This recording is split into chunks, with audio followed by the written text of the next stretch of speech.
Hello বন্ধুরা, দীপুস ব্লগে তোমাদের সবাইকে স্বাগত জানাই। তো এটা হলো পার্ট 4 শিলং ট্যুরের। তো সকাল সকাল রেডি হয়ে আমরা বেরিয়ে পড়েছি আমাদের গন্তব্যস্থলের দিকে। তো রাস্তা দিয়ে বেশ সুন্দর সুন্দর ফুল নিয়ে আমি ভিডিও করতে করতে সারা রাস্তা গেছি। আর আমাদের প্রথম ডেস্টিনেশন ছিল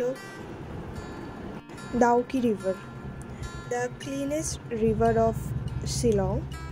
তো আমরা বোটিং করার জন্য রেডি হয়ে সবাই বেরিয়ে পড়েছি। তো সামনে দিয়ে ভিউ, কিন্তু বৃষ্টি হওয়ার জন্য রিভার অতটাও ক্লিন ছিল না। তো আমরা নৌকায় উঠে গেছি, উঠে তারপর খুব সুন্দর এখান থেকে ভিউটা পাওয়া যাচ্ছিল। ফ্যামিলি সবাই আসেনি, আমরা কয়েকজনই। তারপর আমি বেশ জলে হাত ধুবি, আর জলটা এতটাই ফ্রেশ ছিল, এতটাই ঠান্ডা ছিল, খুব আরাম লাগছিল।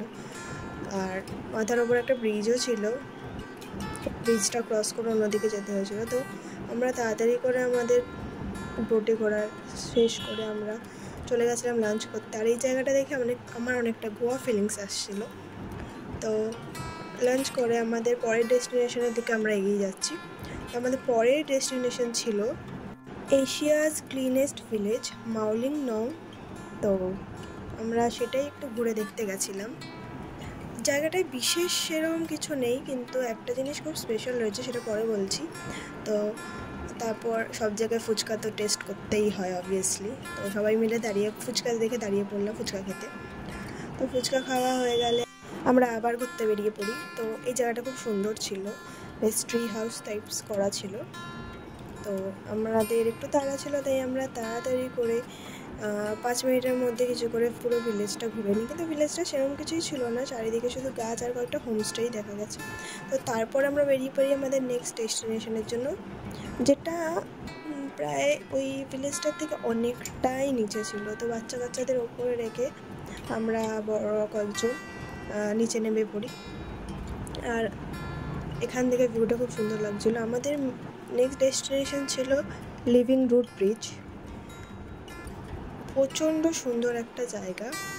তো সেখানে দাঁড়িয়ে আগে আমরা কয়েকটা ছবি তুলছিলাম। তারপর আমরা আস্তে আস্তে নিচের দিকে নামি। অনেকটা বড় একটা গাছ, অনেকগুলো গাছ জুড়ে এটা তৈরি হয়েছে। আর এটা এতটাই সুন্দর, কিন্তু বিষয়টা হলো এটা অনেকটাই নিচে। তো যাদের অ্যাস্থমা বা শ্বাসকষ্ট রয়েছে তাদের একটুখানি ডিফিকাল্ট হতে পারে, কারণ যতটা রাস্তা নিচে নামতে হয় তার থেকে বেশি রাস্তা উপরে উঠতে হয়। তো এটা ছিল নিচের ভিউটা। তারপরে আমরা আবার উপরের দিকে চলে আসি তাড়াতাড়ি, কারণ অনেকটাই রাত হয়ে গেছিলো, অন্ধকার হয়ে এসেছিলো। আর ঠান্ডা জায়গা বলে তো কেউ মনে করবে না, ওপরে উঠতে গিয়ে ঘেমে নিয়ে আমাদের অবস্থা খারাপ।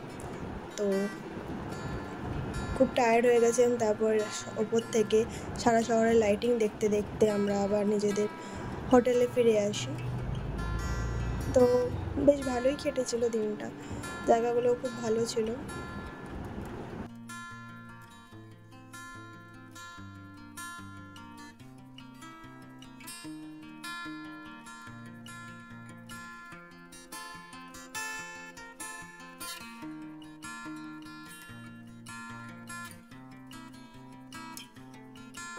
তো আজকের ভিডিওটা এতটুকুই, পরের ব্লগ তাড়াতাড়ি আসতে চলেছে। ভালো লেগে থাকলে অবশ্যই লাইক, কমেন্ট অ্যান্ড শেয়ার করতে ভুলো না, and don't forget to subscribe. Thank you for watching.